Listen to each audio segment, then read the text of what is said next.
नमस्कार, मैं हूं आशीष श्रीवास्तव और आप देख रहे हैं यूपी तक। सुर्खियां लेकर हाजिर हूं। आज खबर चर्चा करेंगे। उत्तर प्रदेश की सरकार महिलाओं को उज्ज्वला योजना के तहत 1.82 करोड़ महिलाओं को उज्ज्वला योजना का मुफ्त सिलेंडर देगी।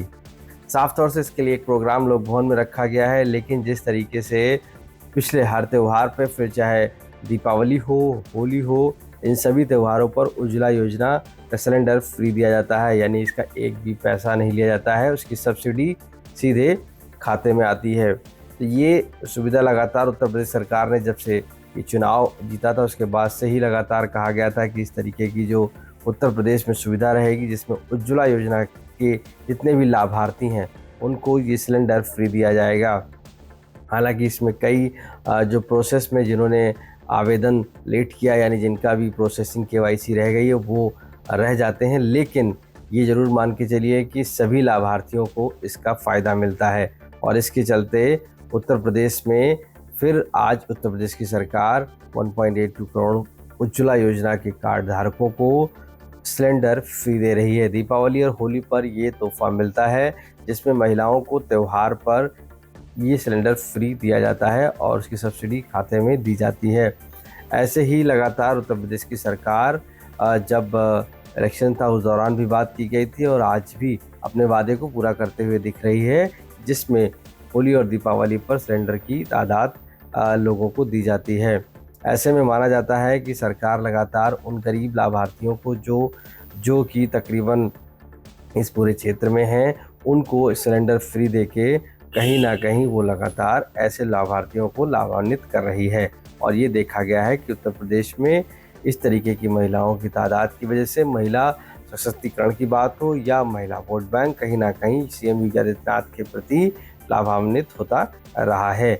और इस बार भी, हालांकि इसमें कुछ जगह पर कुछ लोगों को केवाईसी पूरी ना होने की वजह से लेट उनको सिलेंडर मिलेगा, लेकिन सभी लाभार्थियों को ये सिलेंडर दिया जाएगा, जिसके लिए प्रोग्राम लोक भवन में भी आयोजित किया गया है।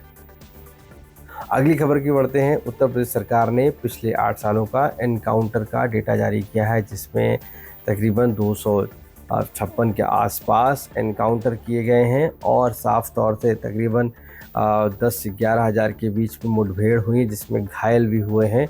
ये सारे जो अपराधी हैं, उत्तर प्रदेश की सरकार लगातार अपराधियों का एनकाउंटर कर रही है और ऐसे में साफ तरीके से दावा है कि एनकाउंटर रुकेगा नहीं, क्योंकि जिस तरीके से फिर चाहे महिला क्राइम हो या इसके अलावा अपराध से जुड़े हुए अपराधी हो या हार्डकोर क्राइम हो, लूट, हत्या, बलवा के क्राइम करने वाले अपराधी हो, इनके साथ साथ गैंगस्टर यानी गैंग बनाकर अपराध करने वाले अपराधी हो और साथ ही साथ माफियागिरी करने वाले अपराधियों के खिलाफ योगी सरकार का ये एनकाउंटर चल रहा है, जिसमें ऑपरेशन लंगड़ा किया जा रहा है और ऑपरेशन खल्लास, यानी कि इसमें ऑपरेशन लंगड़ा में कहीं ना कहीं अपराधियों को पैर में गोली मारकर हाफ एनकाउंटर किया जाता है, जिसके बाद उनको गिरफ्तार किया जाता है। साफ तौर से ये माना जाता है कि ऑपरेशन लंगड़ा के तहत अपराधी को जब गिरफ्तार किया जाता है तो तकरीबन वो 6 से 1 साल तक सही से चलने और दौड़ने के लायक नहीं रहता, जिससे कि अपराध काफ़ी कम हो जाता है और अपराधियों के हौसले भी पस्त हो जाते हैं। वहीं जो हार्डकोर क्रिमिनल्स हैं, उनमें अगर हम बात करें तो उनको कहीं ना कहीं फुल इनकाउंटर किया गया है, जिसमें उनकी मौत भी हुई है। वो जवाबी कार्रवाई में हुई हैं। जब पुलिस उन्हें रोकने की कोशिश करती है तो उस दौरान जब वो पुलिस पर फायरिंग करते हैं और पुलिस जवाबी कार्रवाई में मुठभेड़ में मार गिराती है। ऐसे कई अपराधी हैं। मुजफ्फरनगर, मेरठ, बागपत, हाथरस, झांसी, लखनऊ, गोरखपुर, श्रावस्ती, सब जगह ये एनकाउंटर लगातार जारी हैं और पुलिस ऐसे मामलों पर लगातार कार्रवाई भी कर रही है। यानी कि जिस तरीके से ये पूरा एनकाउंटर की पॉलिसी उत्तर प्रदेश सरकार की है, उसमें लगातार कार्रवाई की जा रही है। माना ये भी जा रहा है कि जिस तरीके से ये पूरे मामले सामने आ रहे हैं, उसमें उत्तर प्रदेश की सरकार क्राइम फ्री प्रदेश करने के लिए ऐसे अपराधियों को लगातार एनकाउंटर पुलिस के जरिए किया जा रहा है।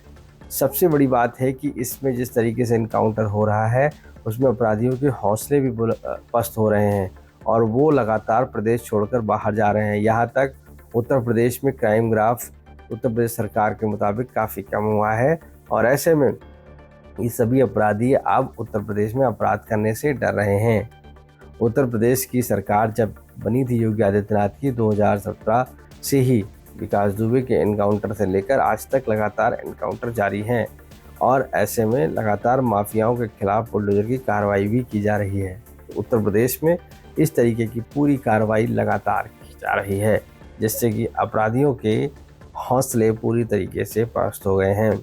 हालांकि विपक्ष का मानना है कि सरकार लगातार जो एनकाउंटर कर रही है वो कहीं ना कहीं डराने के लिए कर रही है और ऐसे एनकाउंटर की जांच भी होनी चाहिए कि किस तरीके से सारे एनकाउंटर किए जा रहे हैं, जिसमें कि लगातार जांच के बाद मामले सामने आने चाहिए।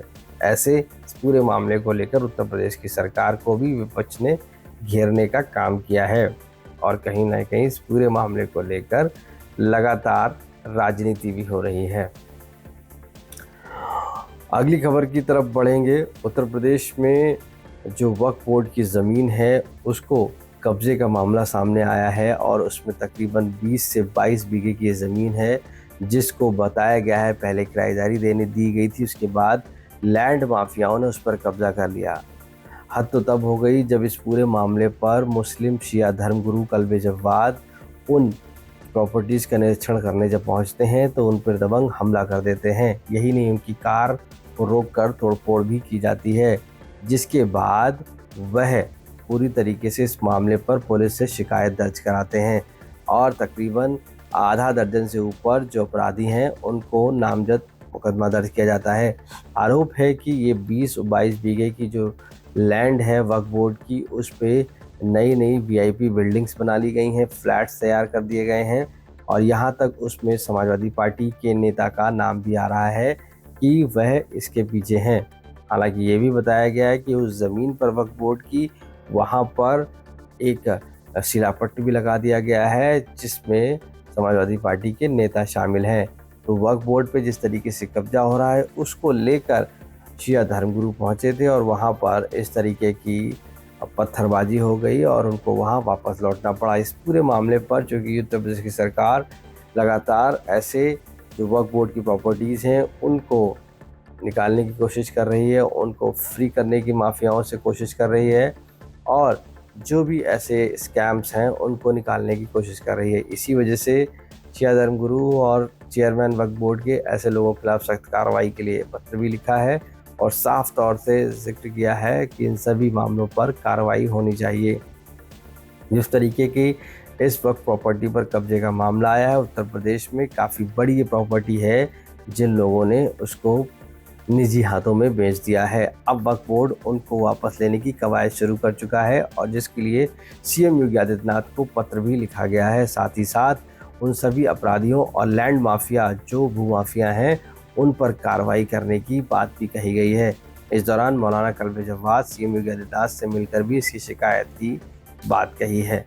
यानी कि इस पूरे मामले पर कहीं ना कहीं जो उत्तर प्रदेश सरकार है वो लगातार कार्रवाई कर रही है और ऐसे वो माफियाओं को कहीं ना कहीं उनके खिलाफ भी कड़ी कार्रवाई की जा रही है। ये सारी खबरें जो काफ़ी महत्वपूर्ण है उत्तर प्रदेश के लिहाज से आज हमने आपको यूपी तक में डिस्कस की। आप हमारे साथ बने रहिए और लगातार देखते रहिए यूपी तक।